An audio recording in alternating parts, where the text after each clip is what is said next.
Hello, and welcome to 5 a.m. Story Talk, a place to talk about stories in all their forms, the craft that goes into them, and the role that art plays in our lives.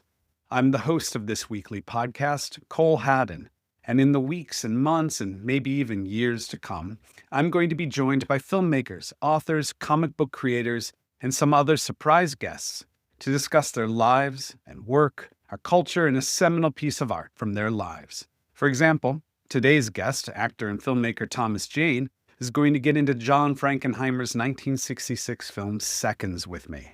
Tom, or TJ, is a good friend of mine. In fact, many of my guests will be. I've collected a lot over my past 20 years as a professional writer.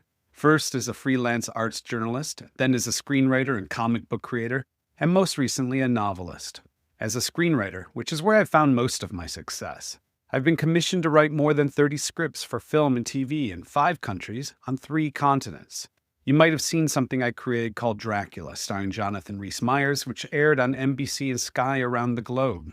That was a shit show of an experience, and you'll likely hear me talk about it here from time to time with my guests. Currently, I live in the Macedon Ranges, just outside Melbourne in Australia. The accent might not give it away, but I'm half Aussie. The other half of me was born in Detroit. The rest of my biography will become more apparent to you as you listen to more episodes. But if you can't wait, don't worry. You can head to the show notes to read more about me, my career as a professional writer, and my passion for the arts. This podcast evolved out of an arts newsletter, also called 5 a.m. Story Talk, that I've published at Substack for 2 years now. There's a link to it in the show notes, too. At the heart of its success are these interviews that I call artist-on-artist conversations. I'll be doing similar here. After nearly 2 decades of working with major producers in the US, UK, and Europe and Australia, I've been fortunate enough to collaborate with some of my director heroes like Park Chan-wook, Walter Hill, Wes Craven, Dario Argento, and many more. Of having my work produced for better or worse, after all that, I'll be using everything I learned from these incredible experiences to inform my in-depth chats with some of the best artists working around the globe today. But since my interests aren't just limited to artists, I'll also be inviting, call them great thinkers from outside the arts, to join me for these conversations too. We'll still be talking about art, but culture, which art is an expression of and vice versa, will play a major role too as we try to better understand the beautiful, albeit increasingly grim world we find ourselves living in 2025. Each episode will come to you in 2 parts. The first, the bulk of the chat, will be free for all to enjoy, like any other podcast. You get how this works at this point. Meanwhile, the second part, or the bonus episode where my guests interrogate a seminal piece of art from their lives, these will live behind a paywall, exclusive to paid subscribers because, I'm an asshole. Well, hopefully not. I hope. I just need to be able to justify to my wife and kids why I spend so much time on this passion project. At this moment, I'm not relying on sponsorships or anything like that to bring 5 a.m. Story Talk to life. That means I need you and your support to keep the lights on here. If you find yourself enjoying this podcast, if you find yourself taking any value from it, please consider becoming a paid subscriber, especially over at my 5 a.m. Story Talk newsletter, where in addition to receiving podcast episodes early, you'll get access to hundreds of screenwriting, writing, and other arts articles and learning resources. Now, enough of the introductions. Let's get down to why we're really here. In this, the inaugural episode of the 5 a.m. Story Talk podcast, I'm going to be joined by Thomas Jane, extraordinary fucking actor, filmmaker, comic book creator, and good friend.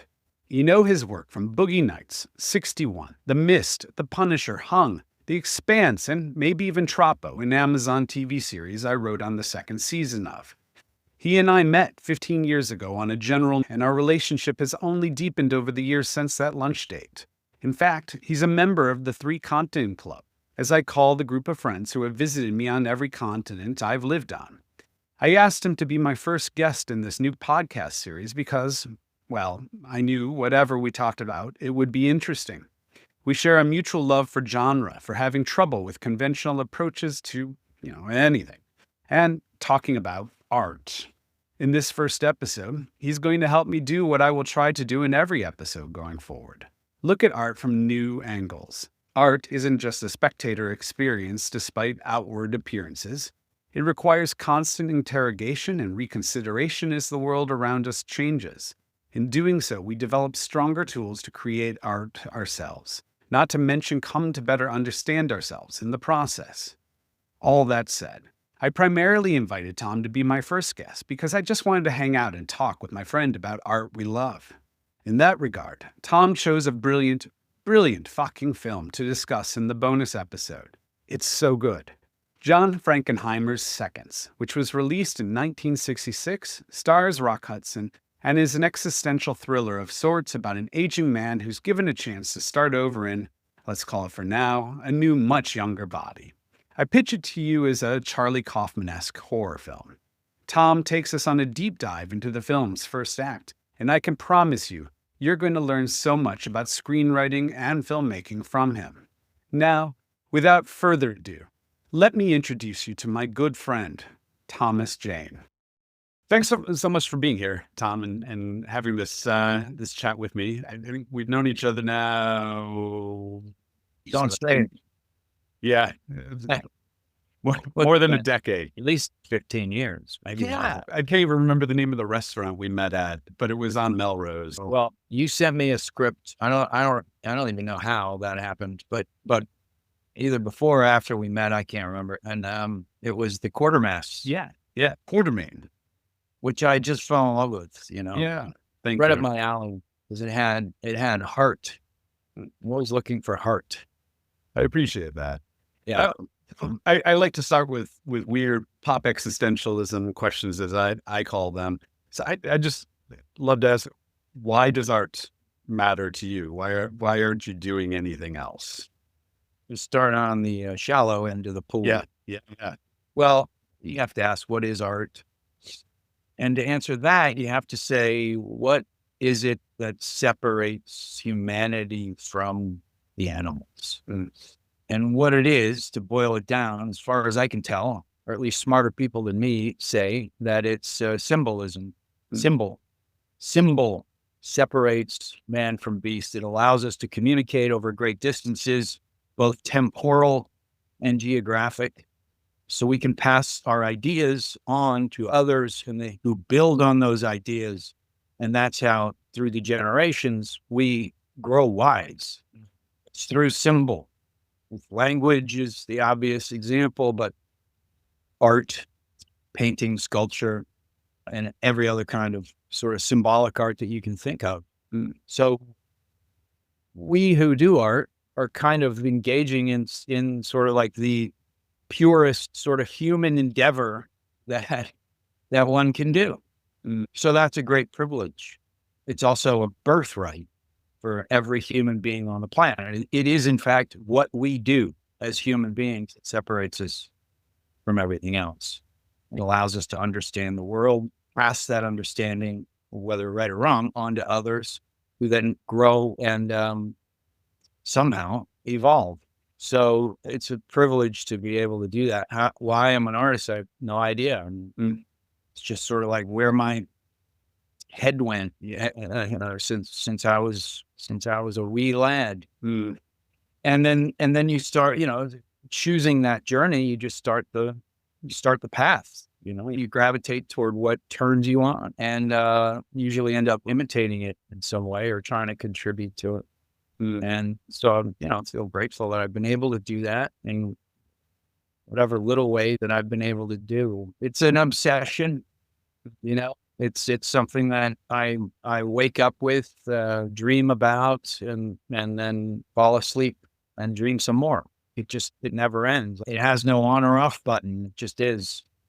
None at all. If I'm not working on a project to help me fall asleep, I don't know what to do. I don't know how to fall asleep. Anxiety takes over. Yeah. It's also a great alleviator of anxiety. Yeah.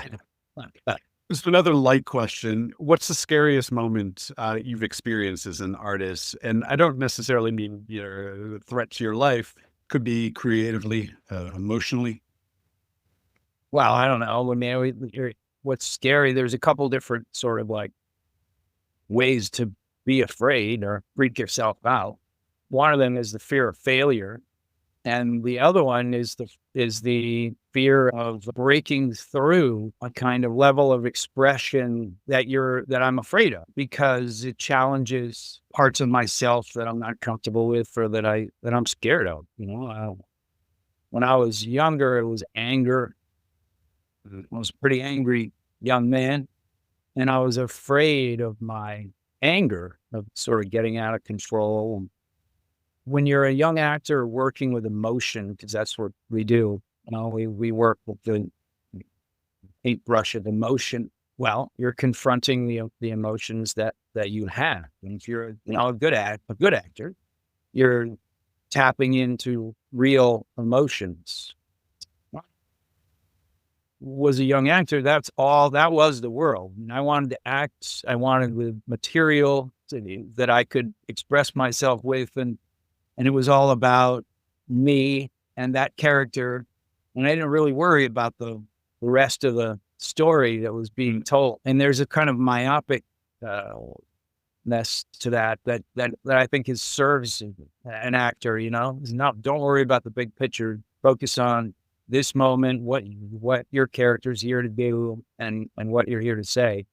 And that works. But as I got older and just doing it, I started getting more into story and the bigger picture, and that's kind of what turns me on now. Now I'm producing and directing, and the big picture really turns me on, so I see less of the kind of the myopic actor, which I feel like I can still do because I've been doing that a long time.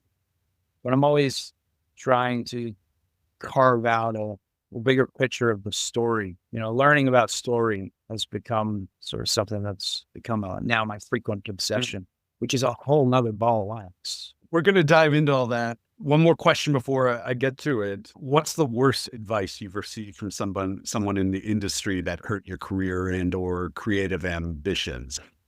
Oh, I don't know. I've turned down parts that I wish I'd had. And I've gotten advice as a young guy to turn stuff down. An agent once told me, you'll never regret parts you turn down. And I found that to be really untrue. Do you likewise regret parts you said yes to? Oh, sure. Yeah. Yeah. I mean, some, not many, I regret how they turned out. Most of the scripts that I've been really passionate about, because they were really good scripts, didn't turn out to be such good movies. And that's just the way it goes. That's always disappointing. You go in knowing that your heart's going to be broken in 100 different ways. Do it anyway. Is that how you feel? Do you steel yourself before every production that this is all going to go wrong so that you can be pleasantly surprised when it doesn't? No, I focus on doing it right. I always give it the benefit of the doubt. I always say this is going to be the greatest movie ever made, and then try to fight the battles that would make it as good as it could be, and then the chips fall where they land. So I don't think you can go into something with them. Well, you can, but I don't think it serves you to go into something sort of like thinking that it'll fail. I think you have to go in with your heart open, like a love relationship. I've been in love a few times and they've always ended in heartbreak. But when you fall in love, you're not thinking, this is all going to end in tears. Yeah. And at least not at first. So looking back, I became aware of you with Boogie Nights, and I feel like that was a turning point for you. It's this amazing performance, and all of a sudden, I was seeing you in 2 or 3 things a year after that. Was it a turning point for you? Yeah, Boogie Nights was the movie I did where I became a working actor and I didn't have to have a job. That was great. I always would quit whatever job I was doing whenever I got a part, even if it was a one-day part in a commercial. And I would take off my apron and throw it on the floor and walk in.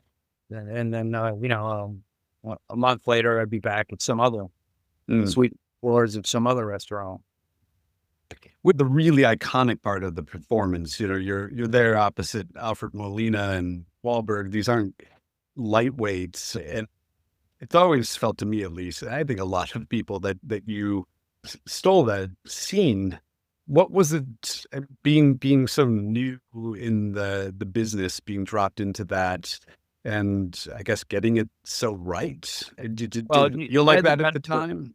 you had a benefit of having a director who understood, performance and was really in love with his actors, really Mm, knew how to get the best out of them, or at least in the cut, mm, And he did a lot of takes, so he had a lot to choose from. But he chose wisely. So I guess I didn't realize how spoiled I was at mm, that time. It's fascinating how few people know how to put a movie together. And, it's the intersection between art and work. I think that the business side of things means that we have a hell of a lot of stuff that needs to get made, and I think a lot of people sort of fall into the kind of workmanship of the craft instead of the passion or the art of the craft.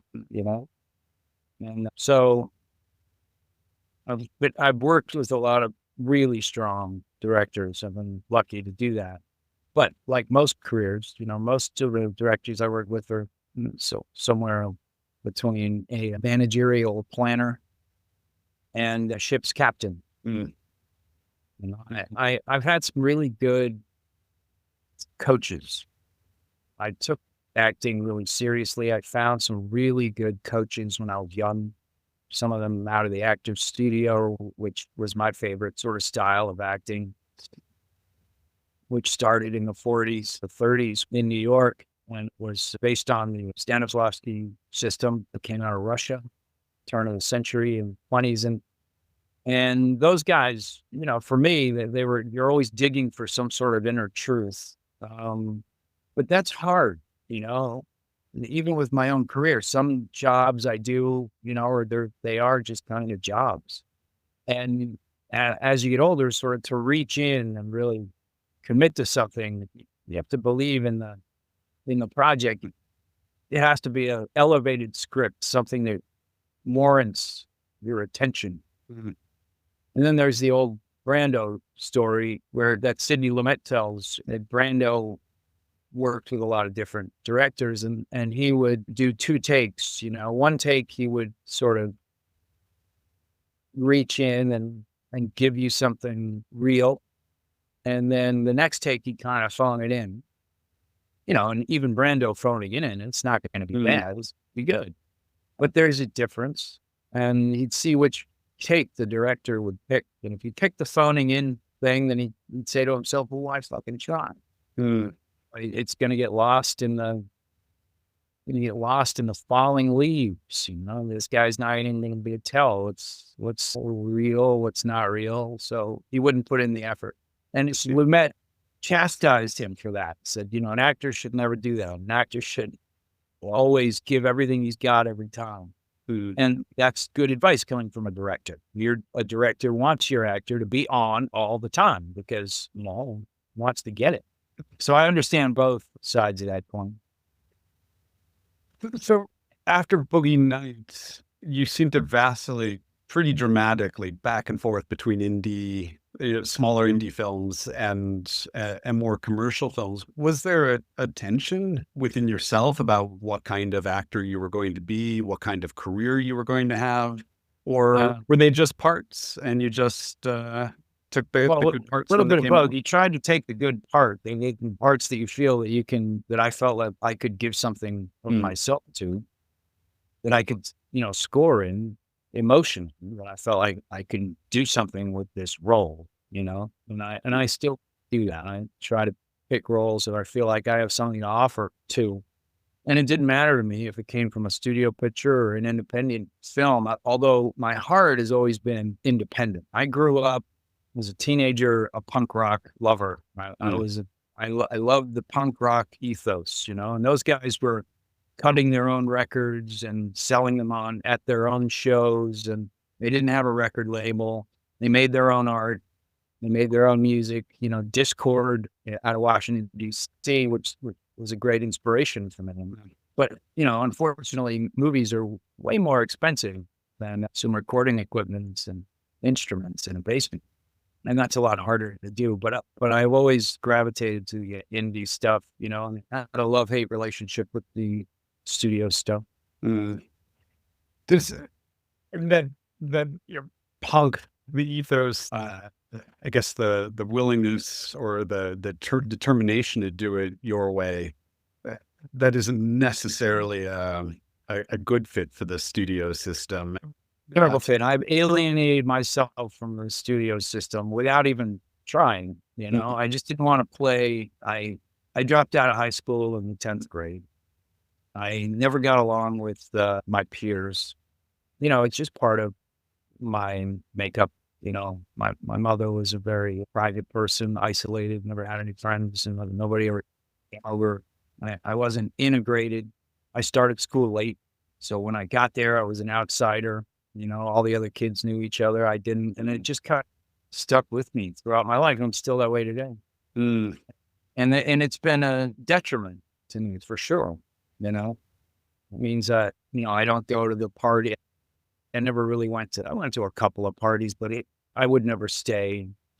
It just didn't turn me on, and it's probably out of some kind of fear in myself, but I've got a innate disdain for humanity on one hand. And then the other hand, I've got a deep fascination and love for humanity, which keeps me sort of doing what I'm doing and wanting to do what I do. But I got a love-hate relationship with humans, and feel better when they're not around.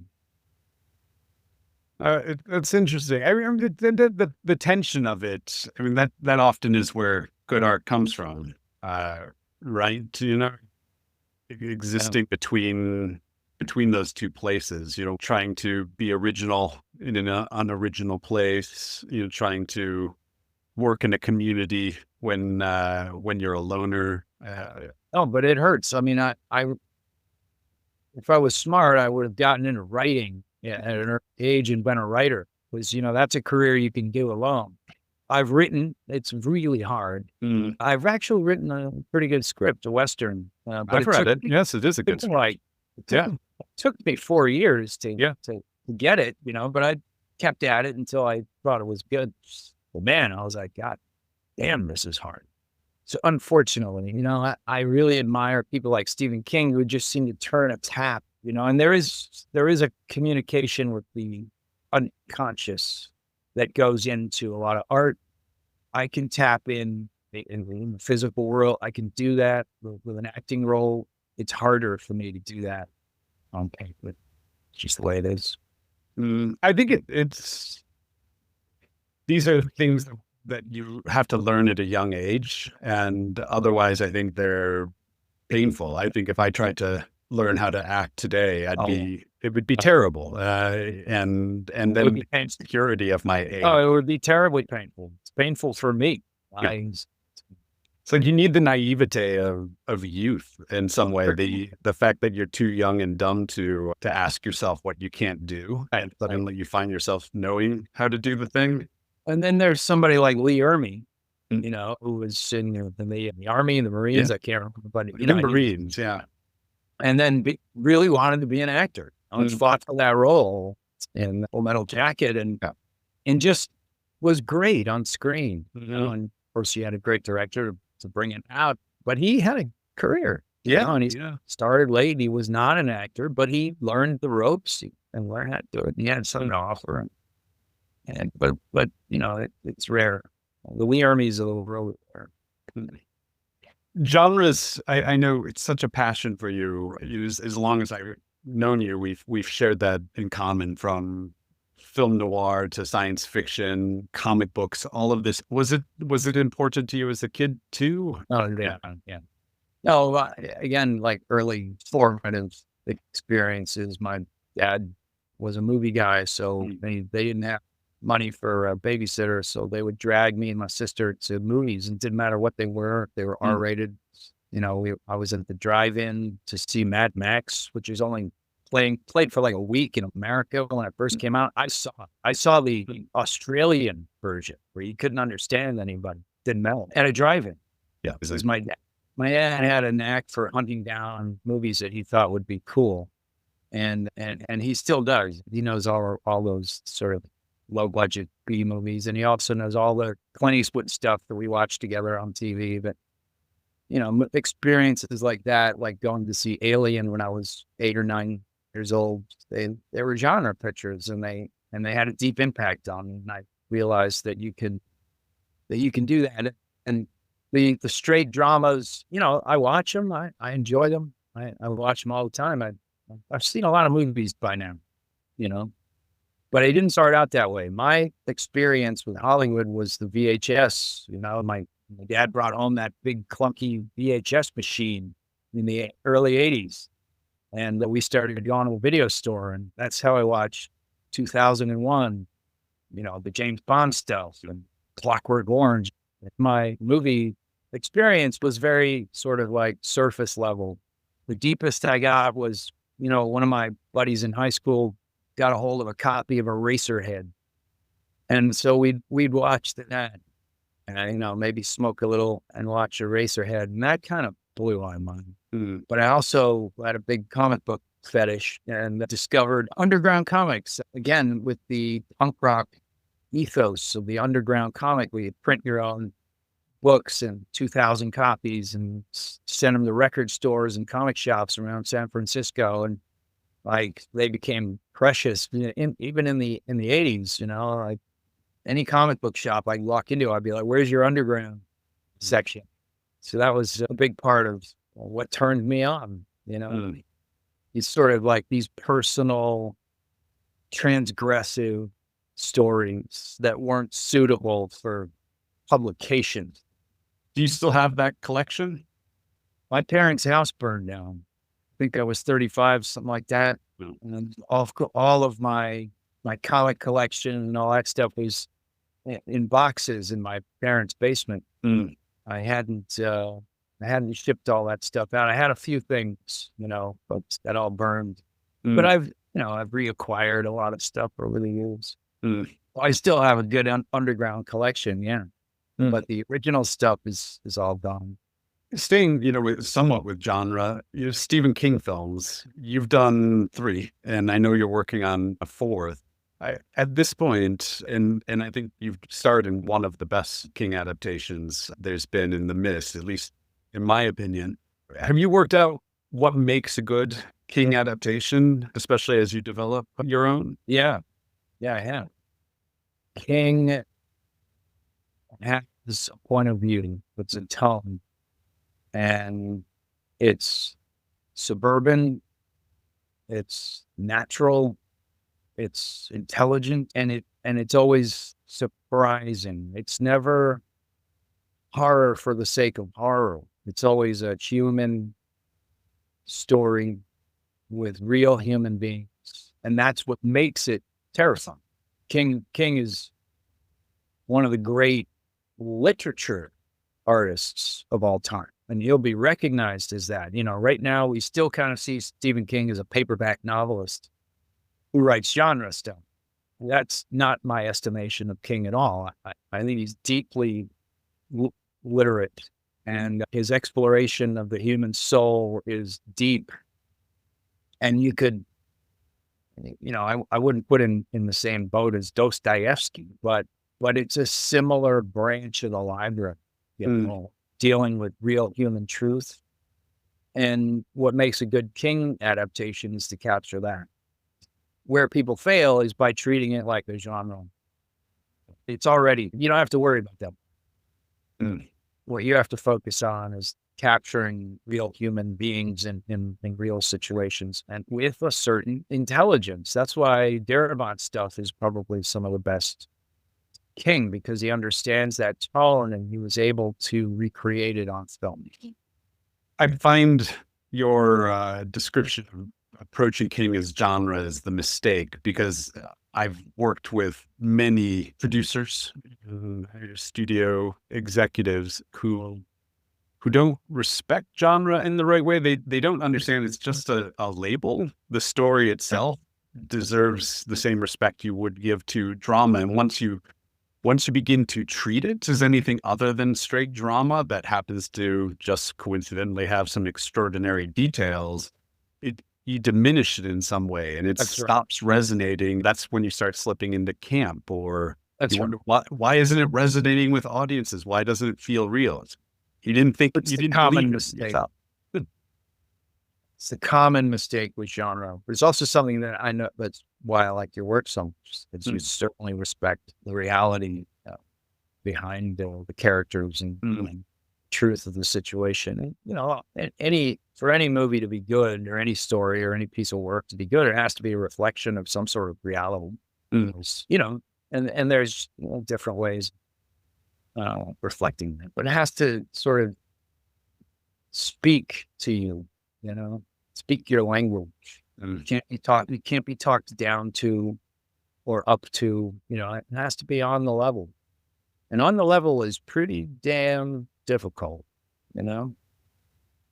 One more King question. I love the mist so much, and that ending is fantastic. But we also, as artists, we change ourselves over time. Had a young child at the time, or was she a baby? Yeah. Yeah. And she was probably 4, Mm. something like that. Has your relationship to the finale of a character's brutal ending of killing their own child to save them from pain, would you be able to do that today the same way, with all these years of parenthood behind you? Right. Right. Right. Yeah. I could see how it would have been easier for me then. Mm, But, and it's also not exactly true. It's always one. mm, That's what made the ending so great, and why all the crew and everybody involved refused to change it. We were urged by all the Weinstein Company to change the ending, and King said, if I'd have thought of that ending, I'd have it in the book. He loved it, and yeah, pulling that off was not an easy day, but mm. it's also kind of an honor to be able to create something that dark. And well, It's so insanely ballsy. we paid for it. We paid for it. That movie did not do well. It may have had something to do with the fact that it came out on Thanksgiving Day weekend, which is not a great choice, because that's known as the family weekend. Yeah. Everybody had it, and then they all go out to the movies. So it's a big day I think it's the biggest day of the year for families, which also is kind of great. The movie didn't do well because of that, but the people who did go on Yeah. Thanksgiving with their family and had that experience, that's probably never going to happen again. No. An experience like that with Yeah. your looking at family. So that was cool. Not long after the mist, you started publishing comic books, which is right around the time that I met you. You directed your first film, Dark Country, which is this wonderful and weird, creepy little film in the Twilight Zone vein. And you've gone on to direct more TV, which including an episode of mine on Troppo, which was a huge honor. But you're producing a lot now too. And so it's not really a question, but I've always been amazed by how it seems like you're just out there doing your own thing. Is that related to what you were talking about, the punk ethos, the just fuck it, I'm just going to do my own thing? Absolutely. I mean, yeah, if I wasn't doing that, I'd be going bonkers. Yeah, I mean, it's just what's always turned me on, and it goes back to my love for underground comics and punk rock music.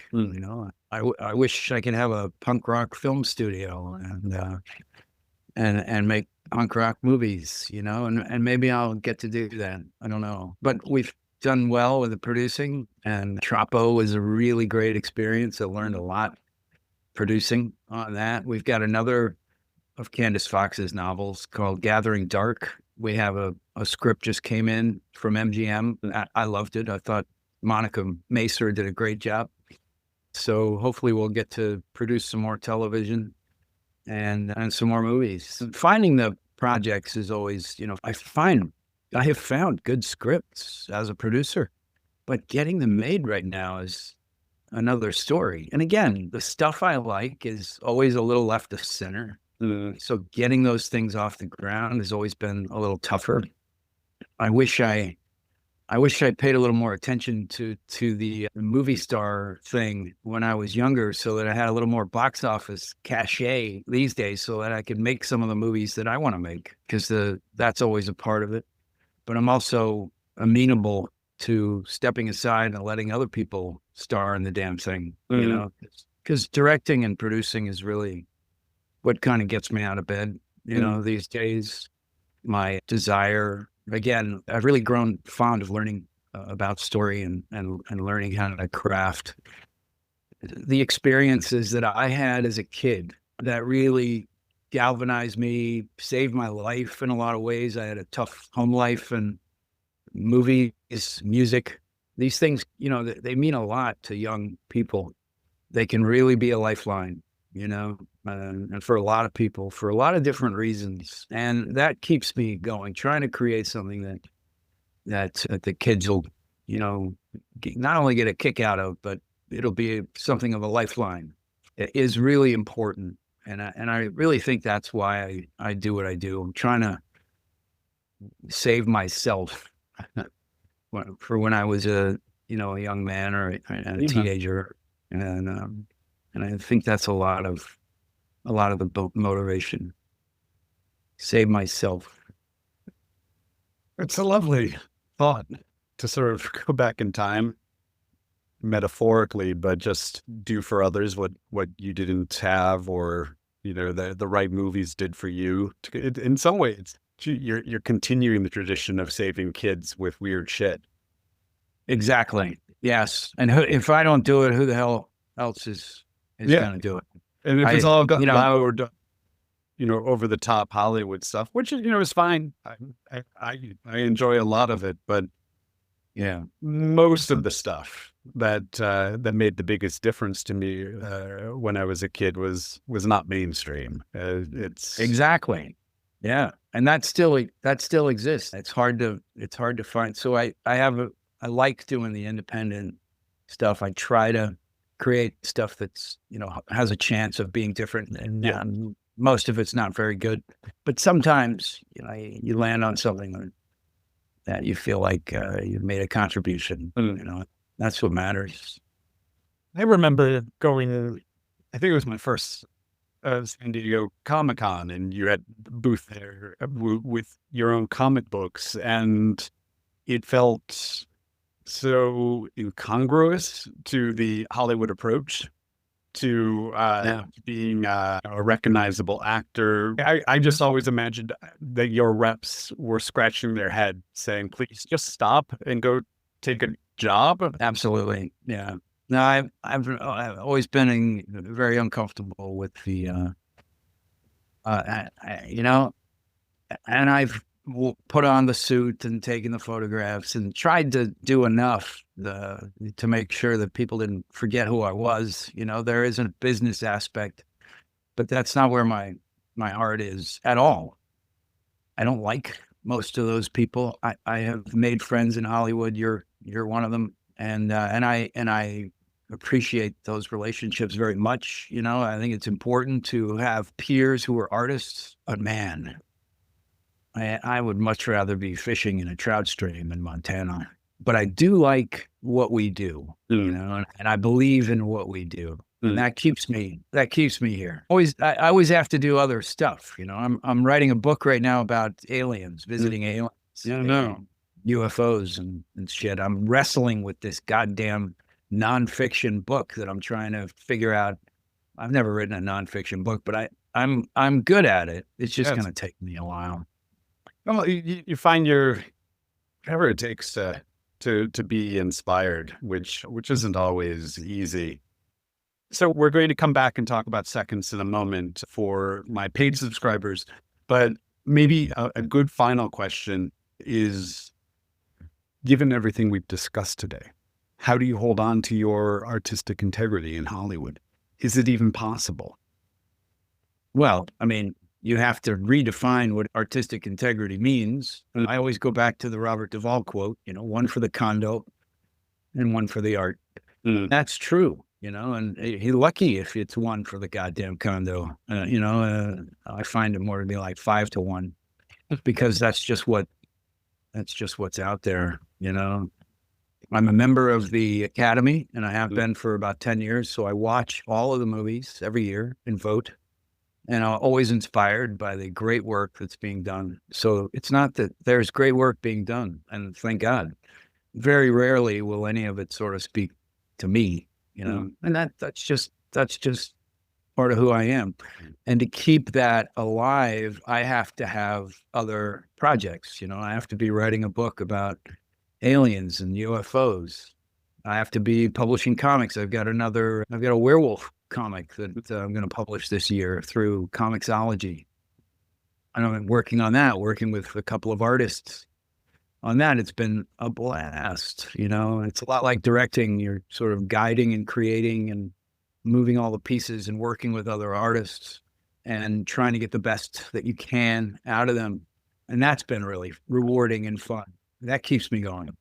So finding things that I feel like I can, that are fun for me, that mean something to me, that I would want to read or you know, or take in. And then the producing stuff, I just produced a Western with Dallas Saunier. In fact, later tonight, I'm going to be giving notes on the producer's cut that's just come in. I'm very excited about that. I acted in it and I had a great time. A terrific script by Craig Zollier, who wrote Bone Tomahawk.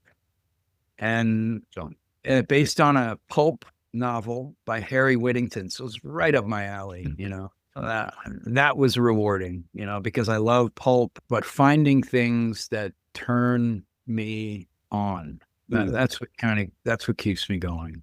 And just doing it, you know, figuring it out.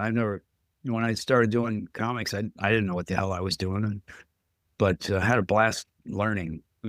And one of these days I'll finish this damn book and get that out there, and it'll have a life, you know. Finding ways to be creatively productive in ways that are meaningful, I think is key. Well, thank you for the conversation so far, brother. I can't wait to talk about Seconds, man. Yeah.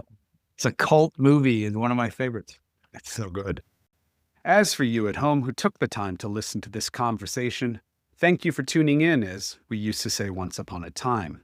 If you enjoyed my conversation with Tom, be sure to subscribe. But don't hit stop yet. There's a bonus episode to come. In it, you're going to be able to listen to more than 30 more minutes of my conversation with Tom Jane as he breaks down, in some pretty incredible detail, the first act of John Frankenheimer's brilliant, bonkers, terrifying 1966 film Seconds. We go scene by scene looking at the decisions made at the screenwriting level, the directorial decisions, and its themes. As I mentioned earlier, though, this bonus conversation is exclusive to my paid subscribers. Sorry about that, but I've done my best to keep as much of this free for you as possible, despite the immense amount of work these things can take. Alternatively, you can head to the show notes and subscribe to my 5 a.m. StoryTalk Arts newsletter, where you'll get access to all my podcast episodes days, weeks, and sometimes even months early. You'll also get access to hundreds of arts articles, most of them focused on screenwriting and writing, many of them exclusive to paid subscribers, as well as the opportunity to join me for monthly Ask Me Anything About the Arts chats to hopefully help you with whatever you're struggling with as a creator at the moment. Upcoming guests of this podcast include Big Fish screenwriter and Script Notes co-host John August, Wicked Parts 1 and 2 screenwriter Dana Fox, Dark Horse Comics founder and CEO Mike Richardson, director of NASA's Ocean Worlds Lab Dr. Kevin Peter Hand, John Wick screenwriter Derek Kolstad, epidemiologist and director of UCLA's Center for Global and Immigrant Health Dr. Anne Ramoyne, actress, author, filmmaker, and activist Amber Tamblyn, and one of my favorite Australian fine artists, Black Douglas. I'm clearly trying to phone this podcast in, right? Oh, and I almost forgot. Next week, I'll be joined by Hart Hansen, the creator of the longest-running drama in Fox Television's history, Bones. Thank you for listening, my friends. I look forward to growing 5 a.m. Story Talk with your help. Come on back for this bonus episode now. You don't want to miss Tom Jane digging into John Frankenheimer's Seconds with me.